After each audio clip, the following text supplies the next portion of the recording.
Good afternoon. Good afternoon, ma'am. Good afternoon, ma'am. Good afternoon, ma'am. കഴിഞ്ഞ ക്ലാസ്സിലെടുത്തത് വായിച്ചു നോക്കിയിട്ടുണ്ടോ? Good afternoon, ma'am. കഴിഞ്ഞ ക്ലാസ്സിലെടുത്തത് വായിച്ചു നോക്കിയായിരുന്നോ?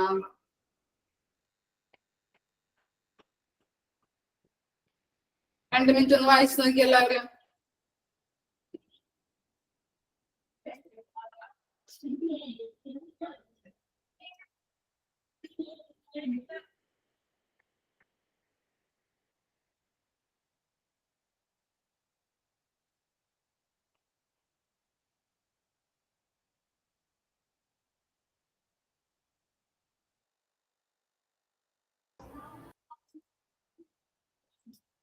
വായിച്ചു നോക്കിയോ? ഞാൻ പറഞ്ഞ ആള് മാത്രം ക്വസ്റ്റ്യൻ ആൻസർ പറയാട്ടോ. എന്താണ് കാർഡിയാക് കത്തീഡ്രൈസേഷൻ? സന്ധ്യ രതീഷ് എന്ന് പറഞ്ഞേ, എന്താണ് കാർഡിയാക് കത്തീഡ്രൈസേഷൻ? സന്ധ്യ രതീഷ്. സന്ധ്യയില്ലേ? പറഞ്ഞോ മോളെ.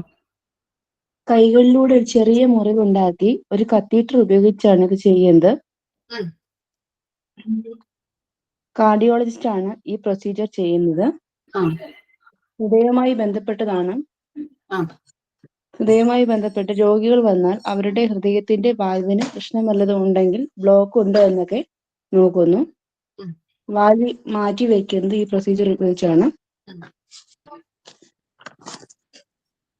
പിന്നെ കാത്ത് ലാബിലാണ് ഇത് ചെയ്യുന്നത്.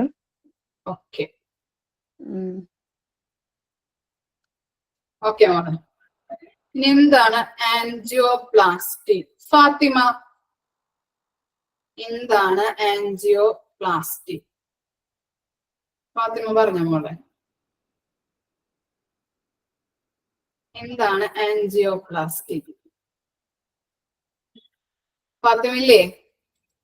Yes ma'am. പറഞ്ഞോ മോളെ. കത്തീറ്റർ കടത്തിവിട്ട് അതിന്റെ ടോപ്പിൽ ഒരു നീഡിലും അതേപോലെ തന്നെ ബലൂണും ഫിറ്റ് ചെയ്ത് നമ്മുടെ പിന്നെ ബ്ലഡ് വെസലിലൂടെ കടത്തിവിട്ട് ബ്ലോക്ക് ഉള്ള ഇടം ഫൈൻഡ് ചെയ്യുന്നു. അവിടെ വെച്ച് പിന്നെ ബലൂൺ വീർക്കുന്നത് വഴി ഭിത്തി വീർത്ത് പിന്നെ നമുക്ക് ബ്ലോക്ക് കണ്ടുപിടിക്കാൻ പറ്റുന്നു. അവിടെ സ്റ്റണ്ട് ഇട്ട് രക്തസ്രാവം നടത്തി അങ്ങനെയാണ് ബ്ലോക്ക് നീക്കം ചെയ്യുന്നു. ഇതിന്റെ വേറൊരു പേര് പറഞ്ഞേ. ആൻജിയോപ്ലാസ്റ്റിയുടെ വേറൊരു പേര് എന്താണ്?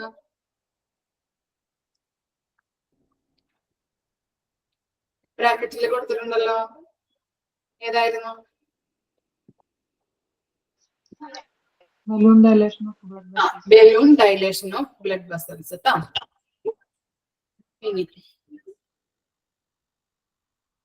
എന്താണ് റേഡിയേഷൻ റിസ്ക്?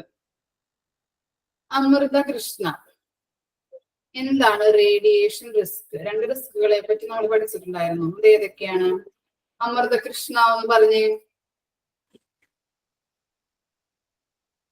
അമൃത കൃഷ്ണ ഉണ്ടോ? അമൃത കൃഷ്ണ എന്ന് പറഞ്ഞേ.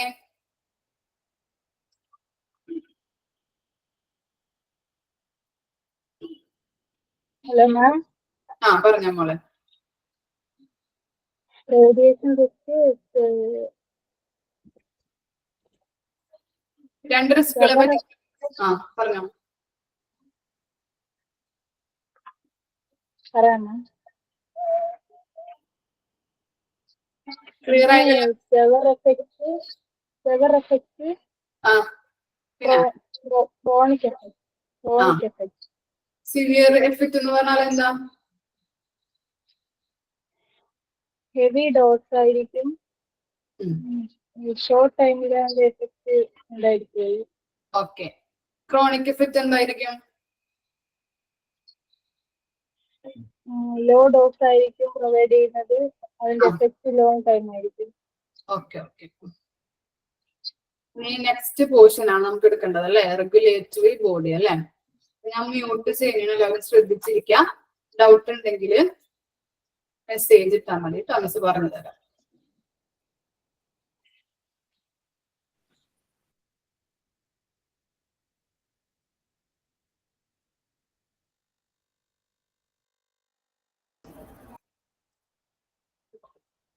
Okay, next portion ആണ് regulatory body. The Atomic Energy Regulatory Board AERB, outlined by the central government, is the provisioned authority as the regulatory board of granting renewal, withdrawal, and revocation consent for nuclear and radiation facilities. അപ്പോ AERB-യുടെ expanded form ആണ് എന്ത്? Atomic energy regulatory board. എന്താണ്? Atomic energy regulatory board. അപ്പൊ ഈ ചാപ്റ്ററിൽ കുറെ expanded forms നമ്മൾ പഠിക്കുന്നുണ്ട് അല്ലെ. അപ്പോ നിങ്ങൾ എന്ത് ചെയ്യണം? ഈ ചാപ്റ്റർ കഴിയുമ്പോൾ ഈ എക്സ്പാൻഡഡ് ഫോമും അതിന്റെ ചെറിയ തരത്തിലുള്ള ആ ഫോമും AERB, ഇപ്പൊ ആറ്റോമിക് റെഗുലേറ്ററി ബോർഡ് എന്ന് പറഞ്ഞിട്ട് എഴുതി വെക്കണം ഓരോ എക്സ്പാൻഡഡ് ഫോമുകളും. അതുപോലെ തന്നെ CT സ്കാൻ പഠിച്ചു അല്ലെ. അപ്പൊ ഇങ്ങനെയുള്ള കുറെ എക്സ്പാൻഡഡ് ഫോം ഈ പോർഷനിൽ വരുന്ന പോർഷനിൽ, ഞാൻ എടുക്കാൻ പോണ പോർഷനിലും കുറെ പഠിക്കും നമ്മൾ. അപ്പൊ അതൊക്കെ നമ്മൾ എന്നിട്ട് മറന്നു പോകും. PDF വഴി നിങ്ങൾ മറച്ചു നോക്കിയിട്ടുണ്ടെങ്കിൽ ഇതാവുമ്പോ എന്താണ്, കറക്റ്റ് ആയിട്ട് നിങ്ങൾക്ക് ഫോളോ ചെയ്ത് പോകാൻ പറ്റും. അപ്പൊ അങ്ങനെ എഴുതി പഠിച്ചിട്ടുണ്ടെങ്കിൽ കറക്റ്റ് ആയിട്ട് ഫോളോ ചെയ്ത് പോവാം. അപ്പൊ അങ്ങനെ എഴുതി വെച്ച് പഠിക്കണം കേട്ടോ, അല്ലെങ്കിൽ മറന്നു പോകും. ഇമ്പോർട്ടന്റ് ആണ് ഓരോ ഫോംസിന്റെയും എക്സ്പാൻഡഡ് പോർഷൻസ് അല്ലെങ്കിൽ എക്സ്പാൻഡഡ് ഫോംസുകൾ ചോദിക്കും നിങ്ങളോട്. ഓക്കെ ആണോ? പറഞ്ഞത് ക്ലിയർ ആയില്ലേ? അങ്ങനെ എഴുതി വെച്ച് പഠിക്കണം കേട്ടോ. ഓക്കെ, അപ്പൊ എന്താണ് atomic energy regulatory board AERB ഔട്ട്ലൈനഡ് എന്ന് പറഞ്ഞാൽ എന്താണ്? ഔട്ട്ലൈനഡ് എന്താണ്? ഔട്ട്ലൈനഡ് എന്താണ് മീനിങ്? ഔട്ട്ലൈനഡ് എന്ന് പറഞ്ഞാല് കീഴിൽ വരുന്ന. എന്താണ്? ആറ്റോമിക് എനർജി റെഗുലേറ്ററി ബോർഡ് എന്ന് പറയുന്നത് ആരുടെ കീഴിൽ വരുന്നതാണ്? സെൻട്രൽ ഗവൺമെന്റിന്റെ കീഴിൽ വരുന്നതാണ്. Is a provision authority. Provision എന്ന് പറഞ്ഞിട്ടുണ്ടെങ്കിൽ വിദഗ്ധമായ ഒരു അതോറിറ്റിയാണ് എന്ത്? Atomic energy regulatory board. ഇത് സെൻട്രൽ ഗവൺമെന്റിന്റെ കീഴിൽ വരുന്നതാണ്. ഇസ് എ പ്രൊവിഷൻ അതോറിറ്റി, വിദഗ്ധമായ ഒരു അതോറിറ്റിയാണ് ഇത്. As the regulatory board of granting. Granting എന്ന് പറഞ്ഞാൽ എന്തായിരിക്കും? ഗ്രാന്റിംഗ് അനുമതി നൽകുക. ഓക്കെ, ഗ്രാന്റിംഗ് മീൻസ് അനുമതി. അറിയാത്തവരെ നോട്ട് ചെയ്ത് വെക്കണേ. ഗ്രാന്റിംഗ് മീൻസ് അനുമതി. അതുപോലെ റിന്യൂവൽ എന്തായിരിക്കും? റിന്യൂവൽ പുതുക്കൽ. പുതുക്കൽ. റിന്യൂവൽ മീൻസ് പുതുക്കൽ. വിഡ്രോവൽ എന്തായിരിക്കും? അപ്പോ വിഡ്രോവൽ പിൻവലിക്കൽ. വിഡ്രോവൽ മീൻസ് പിൻവലിക്കൽ. റിവോക്കേഷനോ? റിവോക്കേഷൻ അസാധുവാക്കൽ. റിവോക്കേഷൻ മീൻസ് അസാധുവാക്കൽ. The consent for nuclear and radiation facilities. അപ്പൊ എന്താണ്?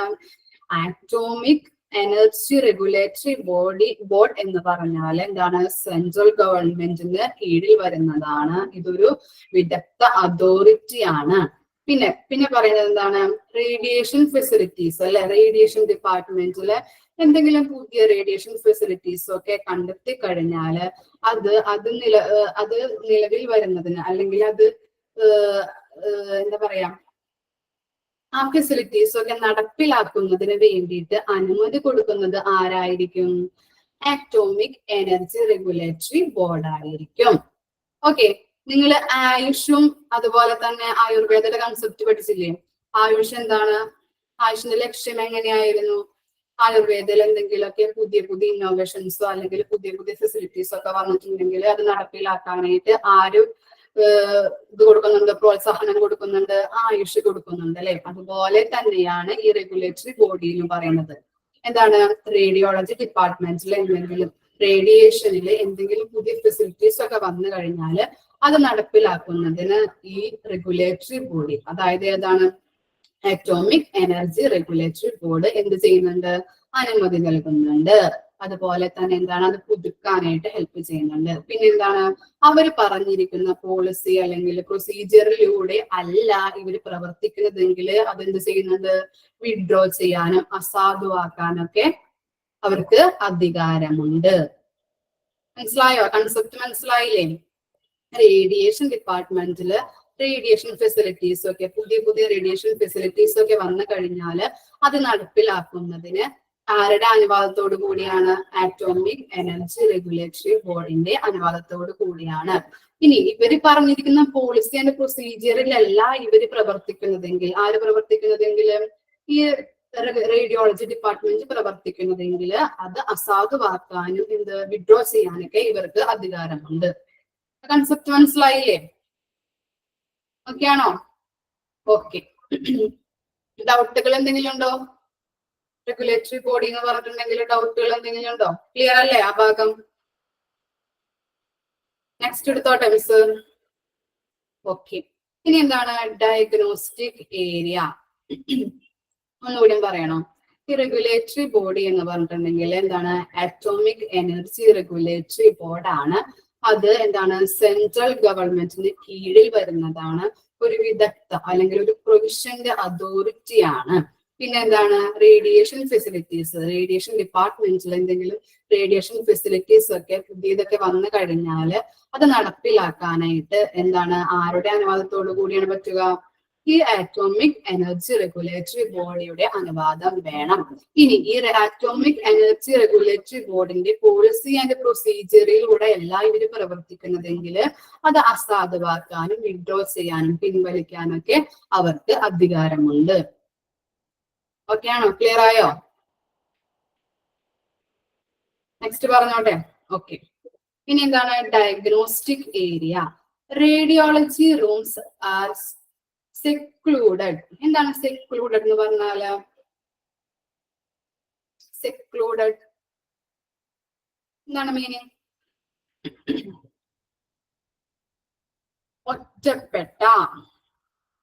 ഒറ്റപ്പെട്ടിരിക്കുന്ന. Okay. Radiology rooms are secluded so that people cannot climb 1 meter of its outside walls. എന്താണ് ഔട്ട്സൈഡ് വാൾസ് എന്ന് പറഞ്ഞാല്? പുറം ഭിത്തി അല്ലെ? നിങ്ങൾ ഓപ്പറേഷൻ തിയേറ്ററിലൊക്കെ കണ്ടിട്ടുണ്ടാവും അല്ലെ? എന്താണ്, ഒരു ഓപ്പറേഷൻ തിയേറ്ററിന്റെ ഫസ്റ്റ് ഡോർ കഴിഞ്ഞിട്ടുണ്ടെങ്കിൽ ഓപ്പറേഷൻ തിയേറ്റർ ആ റൂം ആയിരിക്കോ ഉണ്ടായിരിക്കാം? അല്ല, 2-3 ഡോറ് കഴിഞ്ഞാല് ആ റൂം നമുക്ക് കാണാൻ പറ്റുള്ളൂ അല്ലെ? ഓപ്പറേഷൻ തിയേറ്ററിന്റെ ഫെസിലിറ്റീസ് അടങ്ങിയിരിക്കുന്ന ആ റൂം. അങ്ങനെയല്ലേ? ഓപ്പറേഷൻ തിയേറ്റർ കണ്ടിട്ടുണ്ടോ? അല്ലെങ്കിൽ റേഡിയോളജി ഡിപ്പാർട്ട്മെന്റ് കണ്ടിട്ടുണ്ടോ? എങ്ങനെയാണ്? ഒരു ഡോറ് തുറന്ന് നമ്മൾ കയറുമ്പോ തന്നെ അതിന്റെ മെഷീനും കാര്യങ്ങളൊക്കെ ഇരിക്കും കാണാം? ഇല്ലല്ലേ? എന്താണ്, 2-3 ഡോറ് കഴിഞ്ഞതിന് ശേഷമായിരിക്കും എന്ത്, ആ റേഡിയോളജി ഡിപ്പാർട്ട്മെന്റ് അല്ലെങ്കിൽ ആ റൂം മെഷീനും കാര്യങ്ങളൊക്കെ വെച്ച് ആ റൂം കാണുന്നത് അല്ലെ? അപ്പൊ എന്താണ്, അപ്പൊ ഇവിടെ പറഞ്ഞ റേഡിയോളജി റൂംസ് എങ്ങനെയായിരിക്കണം എന്ന് പറയുന്നത്? പുറം ഭിത്തിയോട് ചേർന്നിട്ടല്ല, 1 മീറ്റർ അകലെ വേണം റേഡിയോളജി റൂംസ് സ്ഥാപിക്കാനായിട്ട്. കാരണം എന്തായിരിക്കും? റേഡിയേഷൻ അല്ലെ? റേഡിയേഷൻ പല ആളുകളിലേക്കും പകരുന്നത് കൊണ്ട് എന്താണ്, അവരുടെ ഹെൽത്ത് ഇഞ്ചുറീസ് ഉണ്ടാവുന്നുണ്ട്. റേഡിയേഷൻ കാരണമാണ് എന്ത്, അങ്ങനെ ആ റൂമുകൾ സ്ഥാപിക്കുന്നത്. അപ്പൊ പുറം ഭിത്തിയോട് ചേർന്നിട്ട് അല്ല, പുറം ഭിത്തിയോട് ചേർന്ന് 1 മീറ്റർ അകലത്തില് വേണം എന്ത് നിർമ്മിക്കാനായിട്ട്? റേഡിയോളജി റൂംസ് സ്ഥാപിക്കാനായിട്ട്. ക്ലിയർ ആണോ ഫസ്റ്റ് പോയിന്റ്? ഓക്കെ. ഇനി സെക്കൻഡ് പോയിന്റ് എന്താണ് പറയുന്നത്? The windows are avoided to lessen the penetration of radiation in the nearby area. എന്താ penetration? Penetration means എന്തായിരിക്കും? നുഴഞ്ഞു കയറുക അല്ലെങ്കിൽ തുളച്ച് കയറുക എന്നൊക്കെയാണ് ഇതിന്റെ അർത്ഥം കേട്ടാ. പെനട്രേഷൻ മീൻസ് നുഴഞ്ഞു കയറുക അല്ലെങ്കിൽ തുളച്ച് കയറുക. അപ്പൊ എന്താണ്, വിൻഡോസ് എന്ത് ചെയ്തിരിക്കണം? അവോയ്ഡ് ചെയ്തിരിക്കണം. എവിടെ? റേഡിയോളജി റൂംസില് അല്ലെ? റേഡിയോളജി റൂംസിൽ എന്ത് ചെയ്തിരിക്കണം? വിൻഡോസ് അവോയ്ഡ് ചെയ്തിരിക്കണം. കാരണം മനസ്സിലായില്ലേ? റേഡിയേഷൻ എന്താണ്? പുറത്തേക്ക് പോകാനായിട്ടുള്ള സാഹചര്യമുണ്ട് വിൻഡോസ് ഉണ്ടെങ്കിൽ. അതുകൊണ്ട് എന്താണ്? വിൻഡോസ് അവോയ്ഡ് ചെയ്യുക, പൂർണ്ണമായിട്ടും അവോയ്ഡ് ചെയ്യണം. സെക്കൻഡ് പോയിന്റ് മനസ്സിലായില്ലേ? ഡൗട്ട് ഉണ്ടോ? ഓക്കെ ആണോ? നെക്സ്റ്റ് പോയിന്റിലോട്ട് പോകട്ടെ. Okay. All walls and doors to be painted washable paints of good quality. എന്താണ്? ഗുഡ് ക്വാളിറ്റി ഉള്ള വാഷബിൾ പെയിന്റ്സ് അടിച്ചിരിക്കണം. എന്തില്? വാൾസിലും ഡോർസിലും. ഡോറിലും വാളിലും ഭിത്തികളിലും എന്തടിച്ചിരിക്കണം? വാഷബിൾ ആയിട്ടുള്ള പെയിന്റ്സ് അല്ലെ? ഗുഡ് ക്വാളിറ്റി പെയിന്റ്സ് അടിച്ചിരിക്കണം. കഴുകാവുന്ന, വാഷബിൾ എന്ന് പറഞ്ഞിട്ടുണ്ടെങ്കിൽ എന്താണ്? കഴുകിയിട്ട് നല്ല രീതിയിൽ കഴുകി വൃത്തിയാക്കാവുന്ന അല്ലെ? കഴുകി നല്ല രീതിയിൽ ഇതാക്കാവുന്ന തരത്തിലുള്ള എന്തായിരിക്കണം? പെയിന്റുകളായിരിക്കണം അടിക്കേണ്ടത്. 3 പോയിന്റ് ക്ലിയർ അല്ലേ? 3 പോയിന്റ് ഒന്നുകൂടി പറയണോ മിസ്? എന്താണ്? പുറം ഭിത്തിയോട് ഒരുമിച്ച് അകലെ ആയിരിക്കണം റേഡിയോളജി റൂമുകൾ സ്ഥാപിക്കേണ്ടത്. അതുപോലെ തന്നെ വിൻഡോസ് പൂർണ്ണമായും അവോയ്ഡ് ചെയ്യണം. പിന്നെന്താണ്? വാഷബിൾ പെയിന്റ്സ് അല്ലെ? ഗുഡ് ക്വാളിറ്റി ഉള്ള വാഷബിൾ പെയിന്റ്സ് ആയിരിക്കണം ഡോറിലും വാളിലും അടിക്കേണ്ടത്. ഇനി 4th പോയിന്റ് നോക്കാം. As per to BARC. കണ്ടോ? എക്സ്പാൻഡഡ് ഫോമുകൾ വന്നാണ്ട ഇമ്പോർട്ടന്റ് ആണ്. ഇതെല്ലാം ഇമ്പോർട്ടന്റ് ആണ് കേട്ടോ. BARC, Bhabha atomic research centre. എന്താണ്?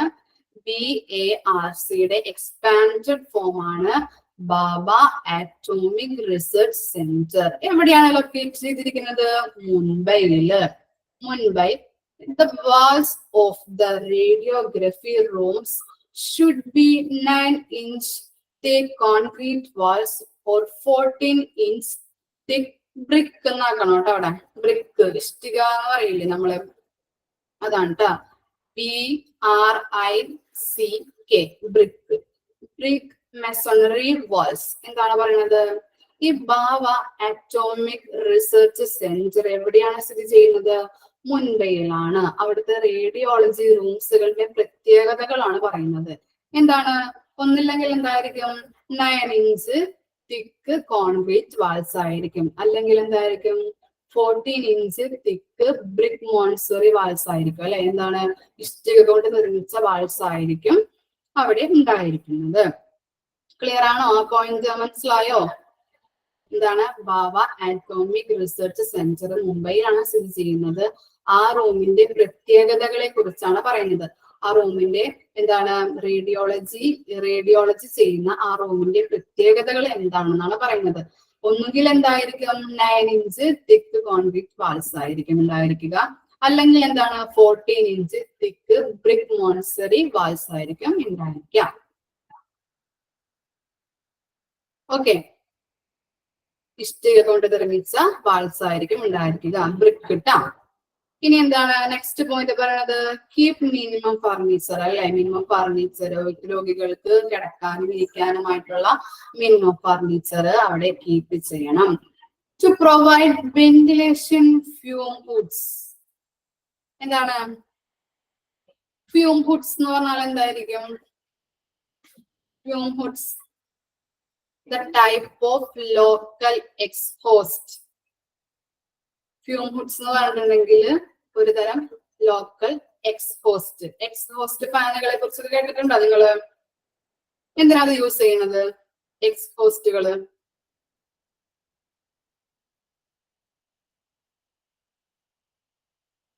അതെന്തിനാ റേഡിയോളജി ഡിപ്പാർട്ട്മെന്റിൽ യൂസ് ചെയ്യണത്? എന്തിനായിരിക്കാം?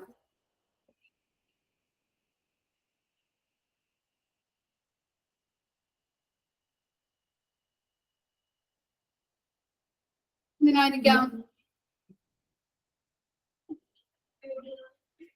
അറിയില്ല. Yes or no?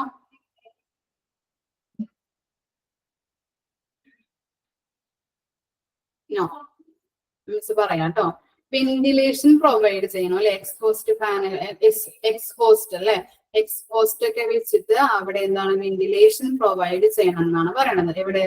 റേഡിയോളജി റൂംസില്. എന്തിനു വേണ്ടിയിട്ടായിരിക്കാം? അവിടെ മിഷനില് റേഡിയേഷൻ നടത്തുമ്പോൾ മിഷൻസിന്റെ ചിലപ്പോൾ മിഷനിൽ നിന്നും പുകയോ അല്ലെങ്കിൽ പൊടികളോ എന്തെങ്കിലും ഉണ്ടായിട്ടുണ്ടെങ്കിൽ രോഗികൾക്കും അവിടെ വർക്ക് ചെയ്യുന്ന ആൾക്കാർക്കും വളരെ ബുദ്ധിമുട്ടായിരിക്കും. അതുകൊണ്ട് തന്നെ എന്താണ്, അത് പുറത്തേക്ക് കടക്കാൻ വേണ്ടിയിട്ട് എക്സ്പോസ്റ്റ് യൂസ് ചെയ്യണം. ഓക്കെ, അപ്പൊ എന്താണ് അവിടെ വെന്റിലേഷൻ പ്രൊവൈഡ് ചെയ്യണം എന്നാണ് പറയണത്. ഈ വെന്റിലേഷൻ പ്രൊവൈഡ് ചെയ്യുന്നതിനാണ് ഇപ്പോ മിഷൻസ് യൂസ് ചെയ്യുമ്പോൾ ചിലപ്പോൾ പൊടികളും അതുപോലെ തന്നെ പുകകളും ഒക്കെ വരാം. അപ്പോ അത് അവോയ്ഡ് ചെയ്യാൻ വേണ്ടിയിട്ട് വെന്റിലേഷൻ നമ്മൾ പ്രൊവൈഡ് ചെയ്യണം. ഓക്കെ, പോയിന്റ് മനസ്സിലായോ? ക്ലിയർ ആണോ? നെക്സ്റ്റിലോട്ട് കടന്നോട്ടെ മിസ്. ഓക്കെ, എന്താണ് നെക്സ്റ്റ് പോയിന്റ് ആണ് install X-ray machine in the corner so that there is enough moving space. എന്താണ് പറയുന്നത്? എക്സ്റേ മിഷൻസ് എവിടെ വെക്കാനാ പറയണത്? കോർണറിൽ വെക്കണം അല്ലെ. കോർണറിൽ ഒരു മൂലക്കയിലോട്ട് അവിടെ നീക്കി വെക്കുമ്പോ എന്താണ്, അവിടെ മൂവിംഗ് സ്പേസ് കിട്ടും അല്ലെ. രോഗികൾക്കായാലും അവിടെ വർക്ക് ചെയ്യുന്ന ആൾക്കാർക്കായാലും മൂവ് ചെയ്യാനായിട്ട് എളുപ്പമായിരിക്കും. അതുകൊണ്ട് എന്താണ്, എക്സ്റേ മിഷൻസ് വെക്കുമ്പോൾ ഒരു കോർണറിലോട്ട് വെക്കാനായിട്ട് ശ്രദ്ധിക്കണം. ഓക്കെ ആണോ? നെക്സ്റ്റ് ലാസ്റ്റ് പോയിന്റ് ആണ് പറയുന്നത് the flooring should be able to support a load to heavy machines particularly if the lab is built on the top floors. എന്താണ് നമ്മൾ പഠിച്ചു അല്ലെ, ഈ മിഷൻസ് എക്സ്റേ മിഷൻസ് ഒക്കെ വെക്കാനായിട്ട് ഏറ്റവും ഓപ്റ്റ് ആയിട്ടുള്ള സ്ഥലം എന്ന് പറഞ്ഞാൽ എന്താണ്? ഗ്രൗണ്ട് ഫ്ലോർ ആണ്.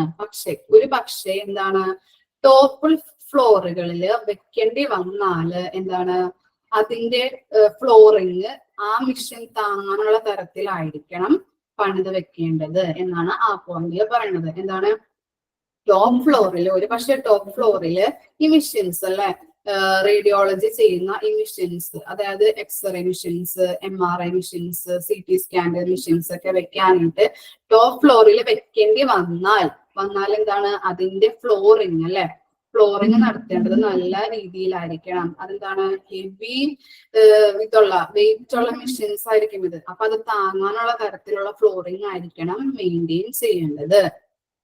ഓക്കെ ആണോ? ഡയഗ്നോസ്റ്റിക് ഏരിയ മനസ്സിലായോ? ആ പോയിന്റുകൾ മനസ്സിലായോ? ഡൗട്ടുകൾ എന്തെങ്കിലും ഉണ്ടോ? ഒന്നും കൂടി പറയാം മിസ്. അപ്പൊ എന്താണ്, റേഡിയോളജി റൂംസിൽ എന്താണ്, റേഡിയോളജി റൂംസിൽ പുറം ഭിത്തിയിൽ നിന്ന് 1 മീറ്റർ അകലെ മാറിയായിരിക്കണം റേഡിയോളജി റൂംസ് വെക്കേണ്ടത്. ഇനി രണ്ടാമത്തേൽ പറയുന്നത് എന്താണ്, പൂർണ്ണമായിട്ടും എന്ത് അവോയ്ഡ് ചെയ്യണം? വിൻഡോസ് അവോയ്ഡ് ചെയ്യണം. പിന്നെന്താണ്, വാഷബിൾ പെയിന്റ്സ്, ഗുഡ് ക്വാളിറ്റിയുള്ള വാഷബിൾ പെയിന്റ്സ് ആയിരിക്കണം എന്ത് അവിടെ അടിക്കേണ്ടത്. പിന്നെന്താണ്, ബുദ്ധ ആറ്റോമിക് റിസർച്ച് സെന്ററിന്റെ പ്രത്യേകതകളെ കുറിച്ച് പറയുന്നുണ്ട്. അതെന്താണ്, മുംബൈയിലാണ് അതിന്റെ ലൊക്കേഷൻ വരുന്നത്. അതുപോലെ ആ റൂമിന്റെ പ്രത്യേകത 2 കാര്യങ്ങളാണ് പറയുന്നത്. 9 ഇഞ്ച് തിക്ക് കോൺക്രീറ്റ് വാൾസ് ആയിരിക്കും. അതുപോലെ എന്താണ്, 14 ഇഞ്ച് തിക്ക് ബ്രിക്ക് മോൺസറി വാൾസ് ആയിരിക്കും ഉണ്ടായിരിക്കണം അവിടെ. പിന്നെന്താണ്, മിനിമം ഫർണിച്ചർ കീപ്പ് ചെയ്യണം എവിടെ? റേഡിയോളജി ഡിപ്പാർട്ട്മെന്റില്. പിന്നെന്താണ്, വെന്റിലേഷൻ കൊടുക്കുക. വെന്റിലേഷൻ പൂർണ്ണമായിട്ടും അവിടെ സ്ഥാപിക്കണം. അല്ലെങ്കിൽ എന്താണ്, മിഷനിൽ നിന്ന് വരുന്ന പുകകളോ പൊടികളോ ഒക്കെ ഉണ്ടെങ്കിൽ രോഗികൾക്കും അവിടെ നിൽക്കുന്ന സ്റ്റാഫുകൾക്കും അതൊരു ബുദ്ധിമുട്ടാണ്. അത് പുറത്തേക്ക് പോകാനായിട്ട് വെന്റിലേഷൻ സ്ഥാപിക്കണം. പിന്നെന്താണ്, എക്സ്റേ മെഷീൻസ് ഒരു കോർണറിൽ വെക്കുക. കാരണം എന്താണ്, അവിടെ രോഗികൾക്കായാലും വർക്കേഴ്സിനായാലും മൂവിങ് ഫെസിലിറ്റീസ് പ്രൊവൈഡ് ചെയ്യാനായിട്ട് അല്ലെങ്കിൽ മൂവ് ചെയ്യാനായിട്ട് എളുപ്പത്തിന് വേണ്ടിയിട്ട് എക്സ്റേ മെഷീൻസ് ഒരു കോർണറിൽ സ്ഥാപിക്കണം. പിന്നെന്താണ്, ടോപ്പ് ഫ്ലോറിൽ എങ്ങാനും ഈ മിഷൻസ് വെക്കേണ്ടി വന്നാല് അതിന്റെ ഫ്ലോറിങ് ആ ഹെവി മിഷൻ താങ്ങാവുന്ന ഫ്ലോറിങ് ആയിരിക്കണം അവിടെ മെയിൻറ്റെയിൻ ചെയ്യേണ്ടത്. ഓക്കെ ആണോ? ഡൗട്ടുകൾ എന്തെങ്കിലും ഉണ്ടോ ഇനി പോയിന്റില്? നെക്സ്റ്റ് പറയട്ടെ മിസ്. ഓക്കെ, ഇനി എന്താണ് പഠിക്കേണ്ടത്? Radiation protection. നമ്മൾ പഠിക്കാൻ പോകുന്നതാണ് radiation protection. Radiation protection, also known as radiological protection, is defined by the International Atomic Energy Agency IAEA തെറ്റിപ്പോകരുത് കേട്ടാ. IAEA international atomic energy agency. അപ്പോ ഈ റേഡിയോളജിക്കൽ പ്രൊട്ടക്ഷൻ അല്ലെങ്കിൽ റേഡിയേഷൻ പ്രൊട്ടക്ഷൻ എന്നും പറയുന്നുണ്ട്. ഇതിന് ഡെഫിനിഷൻ തന്നിരിക്കുന്നത് ആരാണ്? ഇന്റർനാഷണൽ അറ്റോമിക് എനർജി ഏജൻസിയാണ്. എന്താണ് ഡെഫിനിഷൻസ് എന്ന് നോക്കാം. The protection of people from injurious effect of exposure. Exposure എന്ന് പറഞ്ഞിട്ടുണ്ടെങ്കിൽ സമ്പർക്കം പുലർത്തുന്ന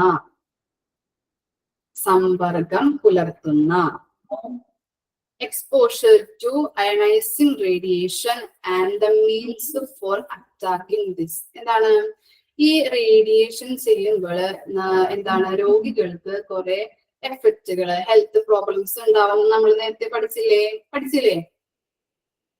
റിസ്കുകളെ പറ്റി പഠിച്ചില്ലേ? അതിനകത്ത് നമ്മൾ ഹെൽത്ത് പ്രോബ്ലംസ് പഠിച്ചായിരുന്നോ? എല്ലാവരും ഉറങ്ങിപ്പോയാ?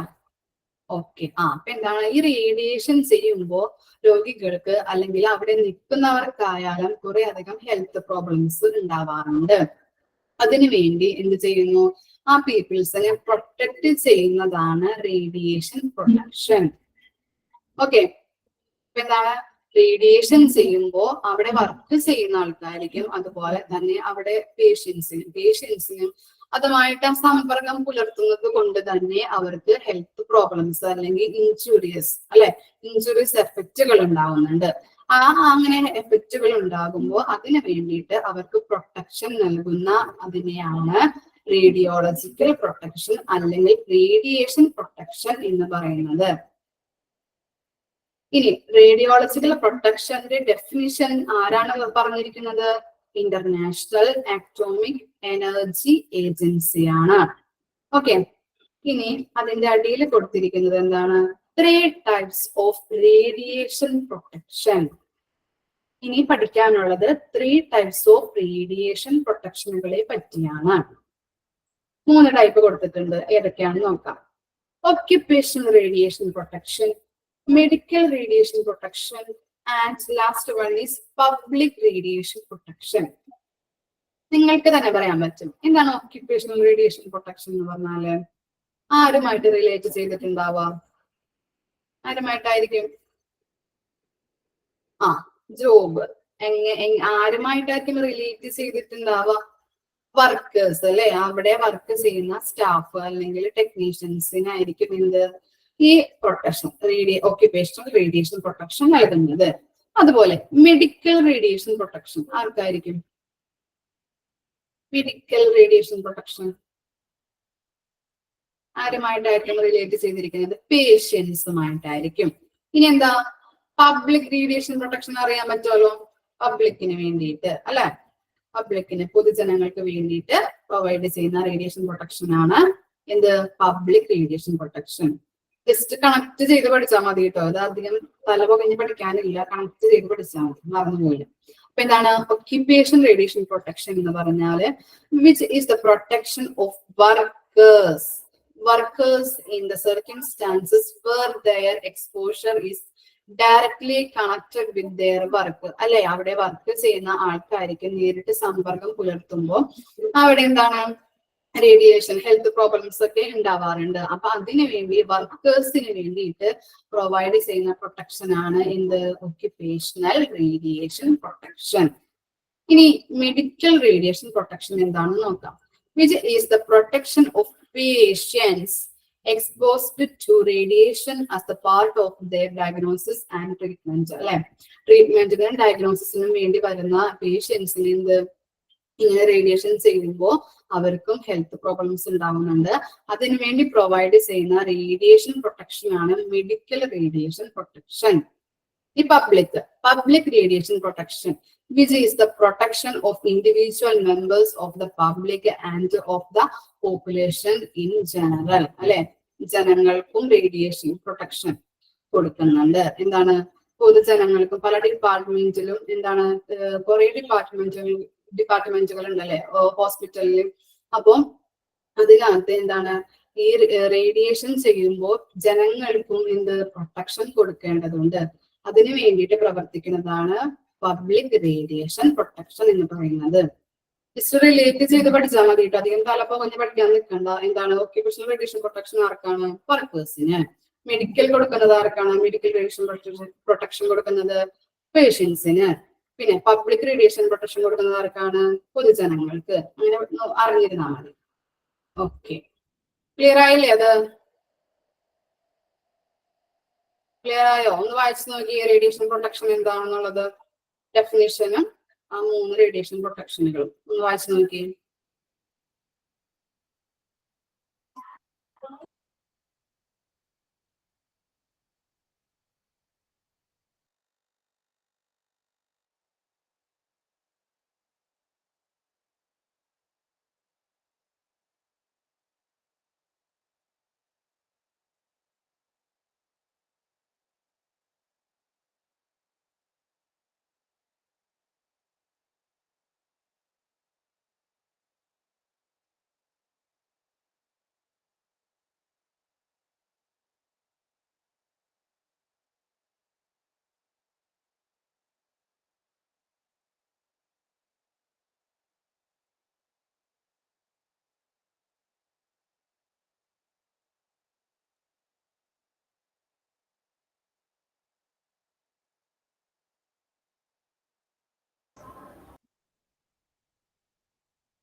വായിച്ചു നോക്കിയായിരുന്നോ? ക്ലിയർ ആയോ? ഓക്കെ, ഇതുവരെ എടുത്തതിൽ ഡൗട്ടുകൾ എന്തെങ്കിലും ഉണ്ടോ? ഓക്കെ ആണോ നിങ്ങള്?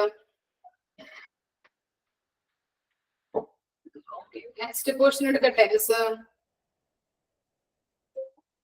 ഓക്കെ, അപ്പോ നെക്സ്റ്റ് ടോപ്പിക് ആണ് നമ്മുടെ measures to be taken for protection.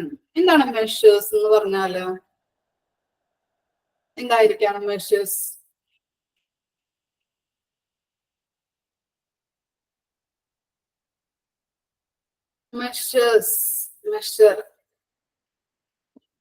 Measures to be taken for protection. മുൻകരുതൽ കേട്ടിട്ടുണ്ടോ? എന്തൊക്കെ മുൻകരുതലുകൾ എടുക്കാം പ്രൊട്ടക്ഷന് വേണ്ടിയിട്ട്? അതിനകത്തെ ഫസ്റ്റ് വണ്ണാണ് നിങ്ങളുടെ PDF കൊടുത്തിരിക്കുന്നത് ഫോർ പബ്ലിക് എന്നായിരിക്കും. അവിടെ പേഷ്യൻസ് എന്നാകണം കേട്ടോ. For patients, first one for patients, അതുപോലെ second one for staffs, third one for public. ഓക്കെയാണോ? ഫസ്റ്റ് വൺ ഫോർ പേഷ്യൻസ് എന്നാക്കണം കേട്ടോ. For patients, second one for staffs, third one for public. Clear ആയോ പറഞ്ഞത് മിസ്?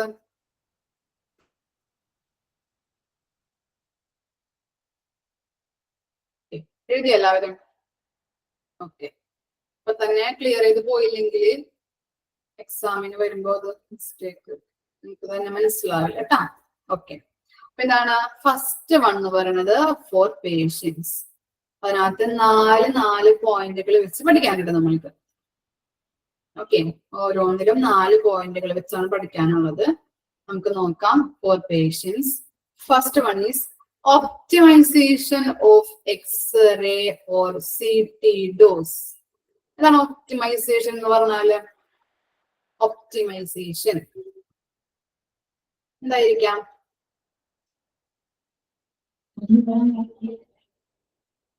optimization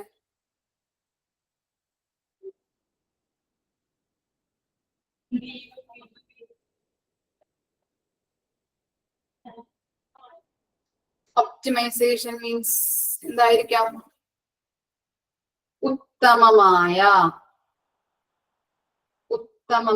അനുയോജ്യമായ,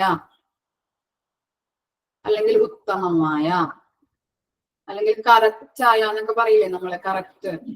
അതാണ്. അപ്പൊ എന്താണ് optimization of X-ray or CT dose അല്ലെ? ഈ എക്സ്റേ എടുക്കുമ്പോഴും CT സ്കാൻ ഒക്കെ എടുക്കുമ്പോഴും എന്താണ് കറക്റ്റ് ഡോസ് രോഗികൾക്ക് പ്രൊവൈഡ് ചെയ്യണം. റേഡിയേഷൻ കൊടുക്കുന്നത് കറക്റ്റ് ആയിരിക്കണം. അല്ലെങ്കിൽ എന്താണ് കൂടുതലൊക്കെ കൊടുത്തു കഴിഞ്ഞിട്ടുണ്ടെങ്കിൽ അവരുടെ ഹെൽത്തിന് പ്രോബ്ലംസ് ഉണ്ടാവാനായിട്ടുള്ള സാധ്യതകളുണ്ട്. അതുകൊണ്ട് തന്നെ എക്സ്റേയും സി ടി സ്കാനും MRI ഒക്കെ ചെയ്യുമ്പോൾ ആ റേഡിയേഷന്റെ ഡോസ് എന്ന് പറയുന്നത് എന്താണ്, കറക്റ്റ് ആയിട്ട് വേണം പ്രൊവൈഡ് ചെയ്യാൻ. ആർക്ക്? രോഗികൾക്ക്. ഓക്കെ. ഇനി എന്താണ് ഷീൽഡിംഗ് ഓഫ് പേഷ്യൻസ് പാർട്ട്. എന്താണ് പറയുന്നത്? ഷീൽഡിംഗ് എന്ന് പറഞ്ഞാൽ എന്തായിരിക്കും? ഷീൽഡിംഗ്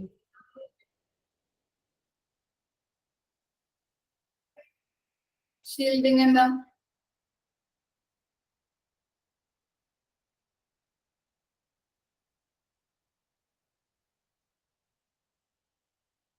കവർ ചെയ്യുന്നത് അല്ലെ? എന്താണ്, എങ്ങനെ രോഗികളെ കവർ ചെയ്യാം? എക്സ്റേ എടുക്കാൻ പോകുമ്പോ എങ്ങനെ ചെയ്യാം? നമ്മ ഉടുത്തു പോണ ഡ്രസ്സിൽ തന്നെയാണോ അവര് പോകുന്നത് ആ റൂമിലേക്ക്? അവിടെ ചെല്ലുമ്പോ എന്താ ചെയ്യാ അവര്? സ്റ്റാഫുകൾ എന്ത് ചെയ്യും? അല്ല അല്ലെ? എങ്ങനെ ഏത് ഡ്രസ് ഇട്ട് കൊടുക്കും? ഏത് ഡ്രസ്സാണ് ഇടാൻ കൊടുക്കുക? ഏത് കളറിലുള്ള ഡ്രസ്സാണ്? ഗ്രീൻ കളറിലുള്ള ഡ്രസ്സ്. ഗ്രീൻ കളറിലുള്ള ഡ്രസ്സ് എന്ത് ചെയ്യും? ഇടാൻ തരും അല്ലെ? അപ്പൊ എന്താണ്, കറക്റ്റ് രീതിയിൽ എന്താണ് ഇമേജുകളൊക്കെ കിട്ടാൻ വേണ്ടിയിട്ടും അതുപോലെ തന്നെ എന്താണ് നമ്മുടെ ശരീരത്തിലേക്ക് റേഡിയേഷൻ കടക്കാതിരിക്കാൻ വേണ്ടിയിട്ടും അല്ലെ? എന്താണ് ഇപ്പോ കയ്യിലേക്ക് എക്സ്റേ എടുക്കണമെങ്കിൽ നമ്മൾ എന്ത് ചെയ്യും? നമ്മളെ ബോഡിയൊക്കെ മറച്ചിട്ട് അവര് തന്ന ഡ്രസ്സൊക്കെ ഇട്ടിട്ട് കയ്യിൽ മാത്രം എക്സ്റേ എടുത്ത് പോരും അല്ലെ? അല്ലെങ്കിൽ എന്താണ് മറ്റു ഭാഗങ്ങളിലേക്കും റേഡിയേഷൻ കടക്കാനുള്ള സാധ്യതകൾ ഉള്ളത് കൊണ്ട് തന്നെ എന്താണ് അവർ നമുക്ക് ഡ്രസ്സ് ഇടാനായിട്ട് തരുന്നു. അപ്പൊ എന്താണ്, അവരെ പെർഫെക്റ്റ് ആയിട്ട് കവർ ചെയ്തിട്ട് വേണം എന്ത് ചെയ്യാനായിട്ട്? റേഡിയേഷൻ അല്ലെങ്കിൽ ആ ഇമേജുകൾ എടുക്കാനായിട്ട്. ഓക്കെ. അപ്പൊ ഫസ്റ്റ് പോയിന്റിൽ പറയുന്നത് സി ടി സ്കാനും അല്ലെങ്കിൽ എക്സ്റേക്ക് എടുക്കുമ്പോൾ കറക്റ്റ് ഡോസിൽ വേണം പ്രൊവൈഡ് ചെയ്യാൻ. പിന്നെ എന്താണ്, അവരെ കവർ ചെയ്യിക്കുന്നത് പെർഫെക്റ്റ് രീതിയിലായിരിക്കണം. അല്ലെങ്കിൽ അവർക്ക് ഹെൽത്ത് ഇഞ്ചുറീസ് ഒക്കെ ഉണ്ടാവാനായിട്ടുള്ള സാധ്യതകളുണ്ട്. ഇനി തേർഡ് പോയിന്റിൽ പറയുന്നത് എന്താണ്? Periodic calibration of machines and quality control. എന്താണ്? മിഷൻ നമ്മൾ പീരിയോഡിക് ആയിട്ട് ചെക്ക് ചെയ്യുക. എന്ത്? മിഷൻ കറക്റ്റ് ആയിട്ടാണോ? മിഷന്റെ ക്വാളിറ്റി എങ്ങനെയാണ്? ഇതൊക്കെ നല്ല രീതിയിൽ മിഷനുകളും അതുപോലെ തന്നെ അതിന്റെ ക്വാളിറ്റിയും കറക്റ്റ് രീതിയിൽ ചെക്ക് ചെയ്യണം. അല്ലെങ്കിൽ എന്താണ്, മെഷർമെന്റ്സ് ഒക്കെ എടുക്കുമ്പോൾ എന്തായിരിക്കും, ചിലപ്പോൾ തെറ്റായിട്ട് കാണിച്ചിട്ടുണ്ടെങ്കിൽ എന്താണ്, അത് രോഗികൾക്ക് എന്താണ് ബുദ്ധിമുട്ടായിരിക്കും അല്ലെ? അവരുടെ ഇമേജ് ഒക്കെ കിട്ടുമ്പോൾ ഡോക്ടർക്ക് അത് ഐഡന്റിഫൈ ചെയ്യാനായിട്ടൊക്കെ ബുദ്ധിമുട്ടായിരിക്കും. അപ്പൊ മെഷീൻ അല്ലെങ്കിൽ അതിന്റെ മെഷർമെന്റും ക്വാളിറ്റിയും കാര്യങ്ങളൊക്കെ നല്ല രീതിയിൽ ചെക്ക് ചെയ്തിട്ട് വേണം എന്ത് ചെയ്യാനായിട്ട്? രോഗികൾക്ക് റേഡിയേഷൻ നൽകാനായിട്ട്. ഇനി അതുപോലെ തന്നെ ലാസ്റ്റ് പോയിന്റ് എന്താണ്? Reduce the time spend near the X-ray source. എങ്ങനെയാണ്? എക്സ്റേ എടുത്തു കഴിയുമ്പോൾ രോഗികളെ അവിടെ തന്നെ നിർത്തും അല്ലെങ്കിൽ എന്താ ചെയ്യാം? കുറെ നേരം അവിടെ നിർത്തും? എങ്ങനെ ചെയ്യാം? അല്ലല്ലേ? എന്ത് ചെയ്യും? എക്സ്റേ എടുത്തു കഴിയുമ്പോ തന്നെ എന്ത് ചെയ്യും? അപ്പൊ തന്നെ അവരെ പുറത്തേക്ക് ഇറക്കും അല്ലെ? പുറത്തേക്ക് ഇറക്കണം. അല്ലെങ്കിൽ എന്താണ്, റേഡിയേഷൻ ബാധിക്കാനുള്ള സാഹചര്യമുണ്ട്. അതുകൊണ്ട് തന്നെ എക്സ്റേ അല്ലെങ്കിൽ സി ടി സ്കാൻ ഒക്കെ എടുത്ത് കഴിയുമ്പോൾ തന്നെ എന്ത് ചെയ്യണം? രോഗികളെ പുറത്തേക്ക് ഇറക്കണം. അപ്പൊ എന്താണ്, ഫോർ പേഷ്യന്റിലെ 4 പോയിന്റുകൾ നമ്മൾ പഠിച്ചല്ലേ? ഫസ്റ്റ് പോയിന്റിൽ എന്താണ് പറയുന്നത്? സി ടി സ്കാനും എക്സ്റേ ഒക്കെ എടുക്കുമ്പോൾ കറക്റ്റ് ഡോസിൽ വേണം റേഡിയേഷൻ പ്രൊവൈഡ് ചെയ്യാനായിട്ട്. പിന്നെ എന്ത് ചെയ്യാം? അവരെ പെർഫെക്റ്റ് ആയിട്ട് കവർ ചെയ്തിട്ട് വേണം റേഡിയേഷൻ നടത്താനായിട്ട്. പിന്നെന്താണ്, മിഷ്യനും അല്ലെങ്കിൽ അതിന്റെ ക്വാളിറ്റി പിന്നെ അതിന്റെ മെഷർമെന്റ് ഒക്കെ കറക്റ്റ് രീതിയിലാണോ നടക്കുന്നത് എന്ന് ചെക്ക് ചെയ്യണം. പിന്നെന്താണ്, എക്സ്റേ എടുത്തു കഴിഞ്ഞതിന് ശേഷം രോഗികളെ അവിടെ നിർത്താതെ പെട്ടെന്ന് തന്നെ എന്ത് ചെയ്യുക? ആ റൂമിൽ നിന്ന് പുറത്തിറക്കണം. അല്ലെങ്കിൽ എന്താണ്, അവർക്ക് ഹെൽത്ത് ഇഞ്ചുറീസ് ഒക്കെ വരാനായിട്ടുള്ള സാധ്യതകളുണ്ട്. ഓക്കെ ആണോ? പോയിന്റ് മനസ്സിലായോ? ക്ലിയർ ആയോ? അടുത്തതിലേക്ക് പോട്ടെ മിസ്. ഓക്കെ. Four staffs. ഇനി എന്താണ്, സ്റ്റാഫ്സിന്റെ മെഷേഴ്സ് അല്ലെ? സ്റ്റാഫ്സിന് വേണ്ട പ്രൊട്ടക്ഷൻ എങ്ങനെയാണെന്ന് നോക്കാം. Adequate distance 3 meters between mission and control panel. മിഷനും കൺട്രോൾ പാനലും തമ്മിൽ എന്ത് വേണം? 3 meter ഡിസ്റ്റൻസ് എങ്കിലും വേണം. എന്താണ് കൺട്രോൾ പാനൽ എന്ന് പറയുന്നത്? മിഷൻ സ്റ്റാർട്ട് ചെയ്യുകയും എൻഡ് ചെയ്യുകയും ചെയ്യുന്നതിന് ഒരു പാനൽ ഉണ്ട്. സ്റ്റാർട്ട് ആൻഡ് സ്റ്റോപ്പ് ചെയ്യുന്നതിന് ഒരു പാനൽ ഉണ്ട്. ആ പാനലിന് എന്ന് പറയുന്നത് എന്തെന്ന്? കൺട്രോൾ പാനൽ എന്ന്. ഇത് മിഷൻ സ്റ്റാർട്ട് ചെയ്യുകയും സ്റ്റോപ്പ് ചെയ്യുകയും ചെയ്യുന്നത് ആരായിരിക്കും? ആരായിരിക്കും? മിഷൻ താനെ വർക്കാവോ? എങ്ങനെ ചെയ്യാം? എങ്ങനെ ചെയ്യാം എക്സ്റേയില്? അല്ലല്ലേ, സ്റ്റാഫ്സ് അല്ലെങ്കിൽ വർക്കേഴ്സുകൾ ഉണ്ടാവും അല്ലെ, റേഡിയോളജിസ്റ്റുകൾ ഉണ്ടാവും. അപ്പൊ എന്താണ്, അവരാണ് ഈ കൺട്രോൾ പാനല് കൺട്രോൾ ചെയ്യുന്നത്. അപ്പൊ എന്താണ്, മിഷ്യനും ആ കൺട്രോൾ പാനലും തമ്മിൽ 3 മീറ്റർ ഡിസ്റ്റൻസ് കീപ്പ് ചെയ്യണം. അല്ലെങ്കിൽ എന്താ സംഭവിക്കുക, അവരാണ് അല്ലെ, അവർ കൂടുതലും സമ്പർക്കം പുലർത്തുന്നത് ആരായിട്ടായിരിക്കും? റേഡിയേഷൻ ചെയ്യുമ്പോൾ കൂടുതൽ സമ്പർക്കം ആ മിഷ്യനായിട്ട് പുലർത്തുന്നത് ആരായിരിക്കും? അവിടുത്തെ സ്റ്റാഫ് അല്ലെങ്കിൽ വർക്കേഴ്സ് ആയിരിക്കും. അവർക്കും ഹെൽത്ത് ഇഞ്ചുറീസ് ഉണ്ടാവാനുള്ള സാധ്യതകളുണ്ട്. അതുകൊണ്ടാണ് പറയുന്നത് മിഷ്യനും കൺട്രോൾ പാനലും തമ്മിൽ എന്താണ് 3 മീറ്റർ ഡിസ്റ്റൻസ് ഉണ്ടായിരിക്കണം. ഓക്കെ, ക്ലിയർ ആയോ? പോയിന്റ് മനസ്സിലായോ? ഓക്കെ, ഇനി സെക്കൻഡ് പോയിന്റ് പറയുന്നത് lead apron, gloves, goggles during the time of positioning the patient. എന്താണ് ഏപ്രൺ? ഏപ്രൺ എന്ന് പറഞ്ഞാൽ എന്താ? കിച്ചണിലൊക്കെ നമ്മള് വർക്ക് ചെയ്യുമ്പോൾ എന്താണ് ഏപ്രൺ ഇടില്ലേ? അതാണ് ഏപ്രൺ എന്ന് പറയുന്നത്. അതുപോലെ തന്നെ എന്താണ് ഗ്ലൗസ് ധരിക്കുന്നത്, കൈകളിൽ ഗ്ലൗസ് ധരിക്കണം. പിന്നെന്താണ് കണ്ണടകൾ വെക്കണം. ഗോഗിൾസ് എന്ന് പറഞ്ഞാല് കണ്ണടകള്. അപ്പൊ എന്താണ് രോഗികളെ ഈ നമ്മള് എക്സ്റേക്ക് എടുക്കാൻ അല്ലെങ്കിൽ CT സ്കാൻ ഒക്കെ എടുക്കാനായിട്ട് പൊസിഷനിങ് നമ്മൾ കിടത്തുമ്പോഴൊക്കെ നമ്മൾ എന്ത് ചെയ്യണം?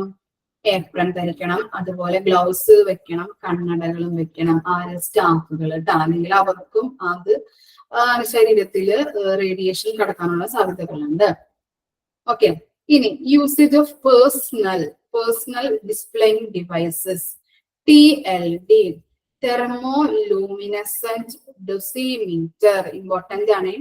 തെർമോലൂമിനസെന്റ് dosimeter. Dosimeter instrument that measure exposure to ionizing radiation over the given period. എന്താണ്, ഒരു നിശ്ചിത കാലയളവില് എന്താണ് ഈ റേഡിയേഷൻ, അയണൈസിങ് റേഡിയേഷനുമായിട്ട് നേരിട്ട് സമ്പർക്കമുള്ള ആൾക്കാരാണ് ആര്? ഈ റേഡിയോളജിക്കൽ ആ ഡിപ്പാർട്ട്മെന്റിൽ വർക്ക് ചെയ്യുന്ന സ്റ്റാഫുകൾ അല്ലെങ്കിൽ വർക്കേഴ്സുകൾ അല്ലെ. അവർക്ക് എന്താണ് റേഡിയേഷൻ വരാനായിട്ടുള്ള സാധ്യതകളുണ്ട് അവരുടെ ശരീരത്തിൽ. അപ്പൊ എന്താണ് ഈ ഡോസിമീറ്റർ എന്ന് പറഞ്ഞിട്ടുണ്ടെങ്കിൽ എന്താണ് ഒരു ഇൻസ്ട്രുമെന്റ് ആണ്. എന്ത് മെഷർ ചെയ്യുന്നതിന് വേണ്ടിയിട്ട്?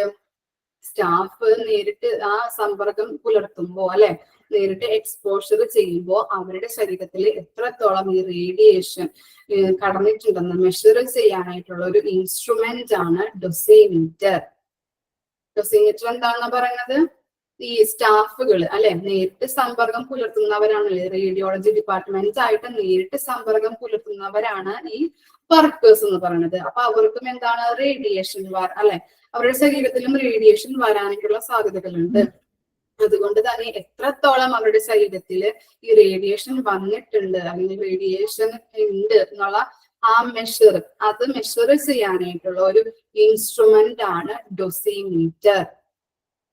അതിന്റെ ചുരുക്കരൂപമാണ് ഡോസിമീറ്റർ. ഈ TLD എന്ന് പറഞ്ഞിട്ടുള്ള അതിന്റെ ചുരുക്കരൂപമാണ് ഡോസിമീറ്റർ. എക്സ്പാൻഡഡ് ഫോം ആണ് തെർമോലൂമിനസെന്റ് ഡോസിമീറ്റർ. ഓക്കെ, അപ്പൊ അതിന്റെ മനസ്സിലായില്ലേ?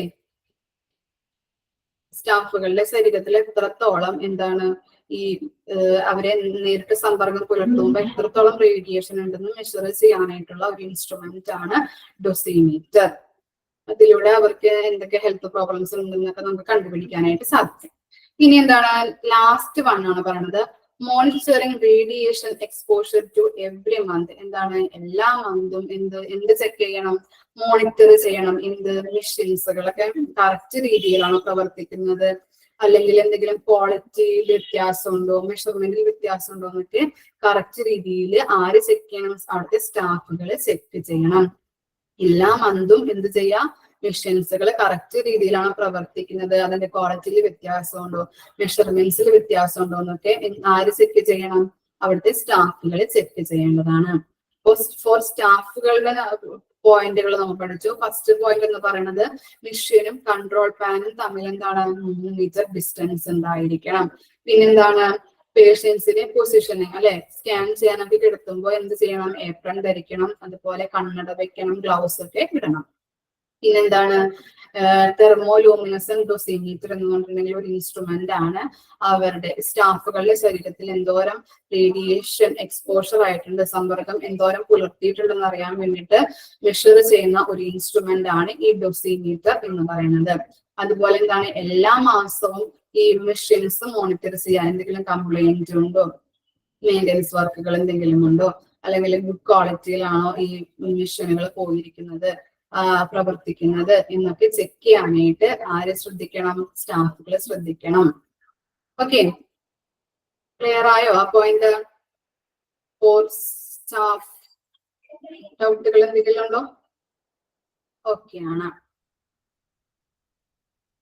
ഇനി എന്താ നമ്മൾ പഠിക്കുന്നത്? ഫോർ പബ്ലിക്കിന്റെ കാര്യങ്ങളാണ് നമ്മൾ പഠിക്കാൻ പോകുന്നത്. ഫസ്റ്റ് എന്താണ്? At A distance from general traffic. നിങ്ങൾ ഹോസ്പിറ്റലുകളിലൊക്കെ പോകുമ്പോൾ ശ്രദ്ധിച്ചിട്ടുണ്ടാവാം, എന്താണ്, റിസപ്ഷൻ ഏരിയയില് അതുപോലെ തന്നെ ലബോറട്ടറി ലാബിലൊക്കെ ഭയങ്കര തിരക്കായിരിക്കും അല്ലെ? റിസപ്ഷനിലൊക്കെ ഭയങ്കര തിരക്കായിരിക്കും. ആൾക്കാർ വന്നുകൊണ്ടിരിക്കുമ്പോൾ ഭയങ്കര തിരക്കായിരിക്കും. തിരക്കല്ല അനുഭവപ്പെടുന്നത് അവിടെയൊക്കെ. അപ്പൊ എന്താണ്, അവിടെ കൊണ്ട് ഈ റേഡിയോളജി ഡിപ്പാർട്ട്മെന്റ് വെക്കാൻ പാടില്ല. ഇത്തിരി മാറി അല്ലെ? ഈ റിസപ്ഷൻ ആയാലും ലബോറട്ടറി ആയാലും ഭയങ്കര തിരക്കുള്ള ഏരിയാസ് ആയിരിക്കും. അവിടെ കൊണ്ടുവന്ന് എന്താണ്, ഈ ഡിപ്പാർട്ട്മെന്റ് വെച്ച് കണ്ടിട്ടുണ്ടെങ്കിൽ എന്താണ്, പൊതുജനങ്ങൾക്ക് അത് റേഡിയേഷൻ ബാധിക്കുന്നത് കൊണ്ട് ഇത്തിരി അകലം പാലിച്ചിട്ട് വേണം ഈ റേഡിയോളജി ഡിപ്പാർട്ട്മെന്റുകൾ സ്ഥാപിക്കാൻ എന്നാണ് ആ പോയിന്റിലൂടെ പറയുന്നത്. ഒരു ഡിസ്റ്റൻസ് കീപ്പ് ചെയ്യണം, അല്ലെങ്കിൽ ഡിസ്റ്റൻസ് വേണം. ഓക്കെ, മനസ്സിലായോ? ജനറൽ ട്രാഫിക്കിൽ നിന്ന് കുറച്ച് ഡിസ്റ്റൻസ് കീപ്പ് ചെയ്തിട്ട് വേണം റേഡിയോളജി ഡിപ്പാർട്ട്മെന്റുകൾ സ്ഥാപിക്കാനായിട്ട്. നമ്മൾ പഠിച്ചല്ലേ, മറ്റു ഡിപ്പാർട്ട്മെന്റുകളുടെ ഇടയിൽ കൊണ്ടുവയ്ക്കാൻ പാടില്ല ഈ ഡിപ്പാർട്ട്മെന്റ് ഒന്നും. ആ പോയിന്റ് തന്നെയാണ് ഇവിടെ വരുന്നത് കേട്ടോ. എല്ലാവരും പോയാ, ഉറങ്ങിയ എല്ലാവരും? ക്ലിയർ ആണോ? കേൾക്കുന്നുണ്ടോ ഞാൻ പറയുന്നത്? ഓക്കെ, പിന്നെന്താണ് പറയണത്? യൂസ് വാർണിംഗ് ബോർഡ്സ് അല്ലെ? ഇതെന്താണ്? റേഡിയോളജി ഡിപ്പാർട്ട്മെന്റ് ആണ്. ഇതിലെന്താണ്, റേഡിയേഷൻ വരുന്നത് അപകട സാധ്യതയാണ്, റേഡിയേഷൻ ഉണ്ട്. അപ്പൊ അങ്ങനെയുള്ള ഒരു വാർണിംഗ് ബോർഡുകൾ എന്താണ്, സ്ഥാപിക്കണം. പിന്നെന്താണ്? Yellow glow signs for radiation area. എന്താണ് ഗ്ലോ എന്ന് പറഞ്ഞാല്? ഗ്ലോ എന്ന് പറഞ്ഞാൽ എന്താണ്?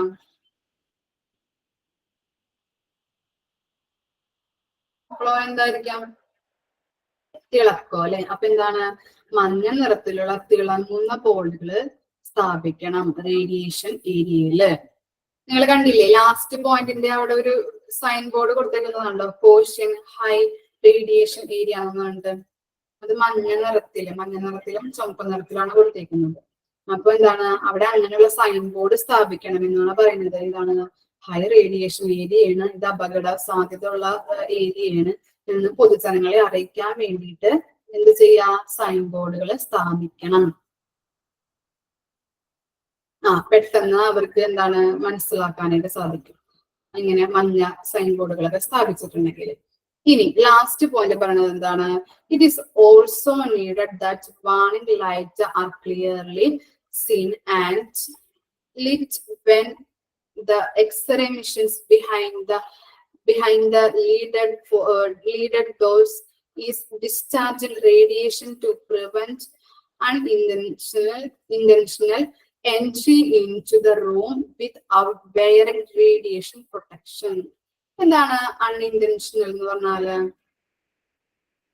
അൺഇൻറ്റൻഷണൽ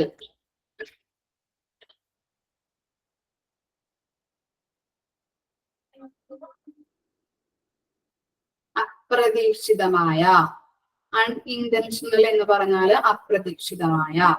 ഓക്കെ, അപ്പൊ എന്താണ്, ഈ റേഡിയോളജി ഡിപ്പാർട്ട്മെന്റിൽ വാർണിംഗ് ലൈറ്റുകൾ സ്ഥാപിക്കണം എന്നാണ് പറയുന്നത്. നിങ്ങൾ കണ്ടിട്ടുണ്ടാവുമല്ലോ, എക്സ്റേ ഒക്കെ എടുക്കാൻ പോകുമ്പോ ആ ഡോറിന്റെ മുകളിലായിട്ട് ഇങ്ങനെ റെഡ് ലൈറ്റുകൾ ഇങ്ങനെ കത്തിക്കൊണ്ടിരിക്കും അല്ലെ? എക്സ്റേ എടുക്കാനായിട്ട് ഒരു പേഷ്യന്റിനെ കയറ്റുന്നു, കയറ്റി അത് കഴിഞ്ഞിട്ട് എന്താണ്, ഇറക്കുന്നത് വരെ ഇങ്ങനെ റെഡ് ലൈറ്റുകൾ കത്തിക്കൊണ്ടിരിക്കും. എന്തിനാ റെഡ് ലൈറ്റുകൾ കത്തണത്? അവിടെ എന്താണ്, റേഡിയേഷൻ ഏരിയ ആണ്. അങ്ങോട്ട് പോയിട്ടുണ്ടെങ്കിൽ എന്താണ്, നമ്മുടെ ഹെൽത്തിന് അത് എഫക്റ്റ് ചെയ്യും, അപകടകരമായിട്ടുള്ള ഏരിയ ആണ് എന്ന് അറിയിക്കാൻ വേണ്ടിയിട്ടാണ് ഇങ്ങനെ റെഡ് ലൈറ്റുകൾ കത്തിക്കൊണ്ടിരിക്കുന്നത്. അതാണ് പുറത്തിരിക്കുന്ന ആൾക്കാർക്ക് അത് മനസ്സിലാവാൻ വേണ്ടിയിട്ടാണ് ഇങ്ങനെ റെഡ് ലൈറ്റ് ഇങ്ങനെ തെളിഞ്ഞുകൊണ്ടേയിരിക്കും. കണ്ടിട്ടുണ്ടോ അത്? കണ്ടിട്ടില്ലെങ്കിൽ ഇനി എക്സ്റേക്ക് എടുക്കാൻ നമ്മൾ ശ്രദ്ധിച്ചാൽ മതി. അപ്പൊ എന്താണ്, പുറത്തെ ആൾക്കാർക്ക് അത് ക്ലിയർ ആയിട്ട് മനസ്സിലാവാൻ വേണ്ടിയിട്ടാണ് ഇങ്ങനെ റെഡ് ലൈറ്റുകൾ തെളിഞ്ഞുകൊണ്ടിരിക്കുന്നത്. ഇപ്പൊ ഇനി എക്സ്റേ എടുത്തു രോഗിയെ പുറത്തിറക്കി കഴിഞ്ഞിട്ടുണ്ടെങ്കിൽ എന്താണ്, ആ റെഡ് ലൈറ്റ് അവിടെ ഓഫാകും. ഇപ്പൊ എന്താണ്, റേഡിയേഷൻ ഒന്നുമില്ല, രോഗിയെ പുറത്തിറക്കിയല്ലോ, ഇപ്പൊ കുഴപ്പമൊന്നുമില്ല എന്നുള്ള രീതിയിൽ എന്താണ്, ആ റെഡ് ലൈറ്റ് ഓഫാകും.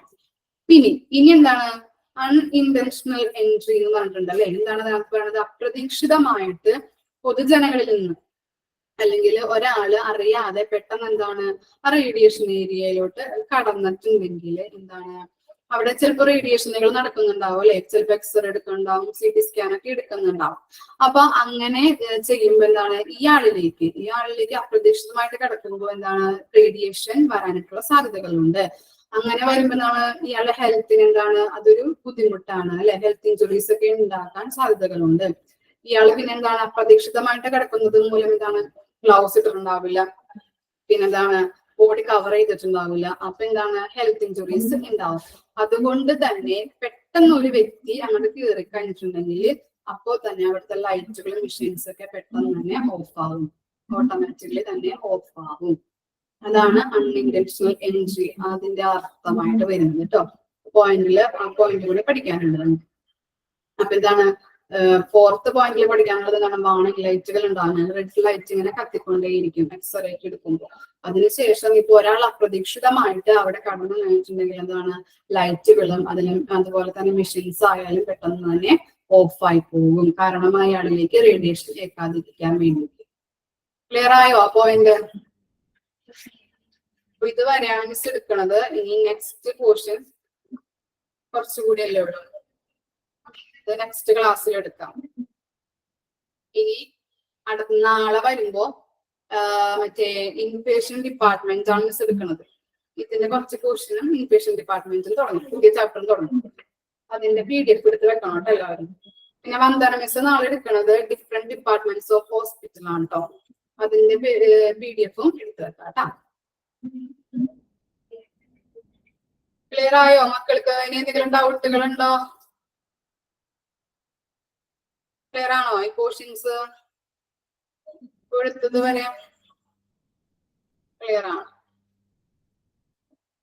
ഓക്കെ, അപ്പൊ നന്നായിട്ട് പഠിക്കണം കേട്ടോ. അതിന്റെ എക്സ്പാൻഡ് ഫോമുകൾ നമ്മൾ ഇപ്പൊ തന്നെ കുറെ എണ്ണം പഠിച്ചു, 3-4 എണ്ണം പഠിച്ചിട്ടുണ്ട്. അപ്പോ ചാപ്റ്റർ 9 ഇൻപേഷ്യന്റ് ഡിപ്പാർട്ട്മെന്റ് കേട്ടോ നാളെ എടുക്കണത്. അപ്പൊ എക്സ്പാൻഷൻ എഴുതി വെക്കാം, അതിന്റെ ചുരുക്കരൂപം എഴുതി വെക്കാം. ഓരോ ചാപ്റ്റർ കഴിയുമ്പോഴും നിങ്ങൾ അങ്ങനെ ചെയ്ത് പഠിക്കാം. അപ്പൊ നിങ്ങൾക്ക് എളുപ്പമായിരിക്കും എക്സ്പാൻഡ് ഫോമും ചുരുക്കരൂപവും ഒക്കെ പഠിക്കാനായിട്ട്. ഓക്കെ, അല്ലെങ്കിൽ എല്ലാം കൂടി വരുമ്പോ നിങ്ങൾക്ക് അതൊരു ബുദ്ധിമുട്ടാണ്, എക്സാമിന് വായ നോക്കിയിരിക്കേണ്ട അവസ്ഥ വരും കേട്ടോ. ഓക്കെ, ഇപ്പൊ എടുക്കണത് ക്ലിയർ ആയിട്ട് അപ്പൊ തന്നെ പഠിച്ചു പോണോ കേട്ടോ. അല്ലെങ്കിൽ നിങ്ങളുടേതായിട്ടുള്ള രീതിയിൽ ലെക്ചർ നോട്ട് എഴുതാ, പഠിച്ചു പോവാ. പാടാണ് മക്കൾ. അല്ലെങ്കിൽ ഇനിയും ഇതൊക്കെ പിന്നെ കുഴപ്പമില്ല, ഇനി അടുത്ത ചാപ്റ്റർ വരുമ്പേ ചിലപ്പോൾ ഡിഫിക്കൽട്ട് ഒക്കെ ഇരിക്കും നിങ്ങൾക്ക് പഠിക്കാനായിട്ട്. ബുദ്ധിമുട്ടുള്ള ചാപ്റ്റേഴ്സ് ഉണ്ടാവാം, അല്ലെങ്കിൽ ഈസിയുള്ള ചാപ്റ്റേഴ്സ് ഉണ്ടാവാം. അപ്പൊ ബുദ്ധിമുട്ടൊക്കെ വരുമ്പോ ഇങ്ങനെ ചെയ്ത് പഠിച്ചില്ലെങ്കിൽ അത് ബുദ്ധിമുട്ടാണ് കേട്ടോ. അതുകൊണ്ടാണ് മിസ് പറയണത്.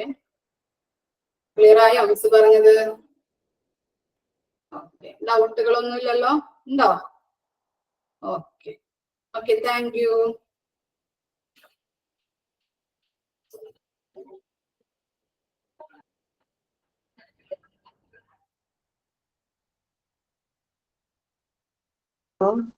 മിസ്സേ, പറഞ്ഞോ.